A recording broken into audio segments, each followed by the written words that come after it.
Shalom, Kamis 26 Februari 2020. Saya akan menunjukkan bacaan harian saya yaitu dari Matius pasal ke-17. 6 hari kemudian Yesus membawa Petrus, Yakobus dan Yohanes saudaranya, dan bersama mereka ia naik ke sebuah gunung yang tinggi. Di situ mereka sendirian saja. Yesus berubah rupa di depan mata mereka. Wajahnya bercahaya seperti matahari dan jubahnya menjadi putih berkilauan. Tampaklah kepada mereka Musa dan Elias yang berbicara dengan dia. Kata Petrus kepada Yesus, "Tuhan, sungguh baik kita berada di tempat ini. Jika engkau mau, biarlah aku dirikan di sini 3 kemah, satu untuk engkau, satu untuk Musa dan satu untuk Elias." Sementara itu berkata-kata, tiba-tiba awan yang terang menaungi mereka, dan dari dalam awan itu terdengar suara yang berkata, "Inilah anakku yang terkasih, kepadanya lah aku berkenan. Dengarkanlah dia." Mendengar itu sejumlah murid-muridnya dan mereka sangat ketakutan. Yesus datang kepada mereka dan menyentuh mereka sambil berkata, "Berdirilah, janganlah takut." Ketika mereka mendengar, mereka tidak melihat seorang pun kecuali Yesus seorang diri. Pada waktu mereka turun dari gunung itu, Yesus memberi perintah kepada mereka, "Jangan kamu ceritakan penglihatan itu kepada siapapun sebelum anak manusia dibangkitkan dari antara orang mati." Lalu murid-muridnya bertanya kepadanya, "Kalau demikian, mengapa ahli Taurat berkata bahwa Elia harus datang dahulu?" Jawab Yesus, "Memang Elia datang dan akan memulihkan segala sesuatu.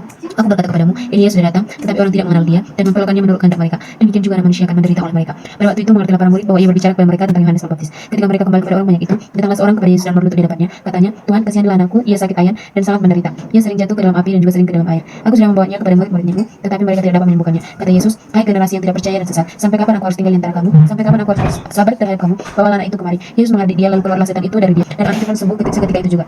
Kemudian murid Yesus datang, dan ketika mereka sendirian dengan dia bertanya mereka, "Mengapa kamu tidak dapat mengusir setan itu?" Ia berkata kepada mereka, "Karena kamu kurang percaya. Sebab sesungguhnya aku berkata kepadamu, sekiranya kamu punya iman sebesar biji sesawi saja, kamu dapat berkata kepada gunung ini, pindah dari tempat ini ke sana, maka gunung ini akan pindah, dan tidak akan ada yang mustahil bagimu. Jenis ini tidak dapat diusir kecuali dengan berdoa dan berpuasa." Pada waktu Yesus dan murid-muridnya bersama-sama di Galilea, ia berkata kepada mereka, "Anak manusia akan diserahkan ke dalam tangan manusia. Mereka akan membunuh dia, dan pada hari ketiga ia akan dibangkitkan." Murid-muridnya bersedih sekali. Ketika Yesus dan murid-muridnya tiba di Kapernaum, datanglah pemungut pajak bait Allah kepada Petrus dan berkata, "Apakah gurumu tidak membayar pajak sebesar 2 dirham itu?" Jawabnya, "Tuhan membayar." Ketika Petrus masuk rumah, Yesus mendahulunya dengan pertanyaan, "Apakah pendapatmu, Simon? Dari siapakah raja-raja dunia ini memungut biaya atau pajak? Dari rakyatnya atau dari orang asing?" Jawab Petrus, "Dari orang asing." Kata Yesus kepadanya, "Jadi bebaslah rakyatnya. Tetapi supaya kita tidak membuat mereka gusar, pergilah memancing ke danau, tangkaplah ikan pertama yang kau pancing, bukalah mulutnya, dan engkau akan menemukan mata uang 4 dirham di dalamnya. Ambillah itu dan bayarlah kepada mereka, bagiku dan bagimu juga."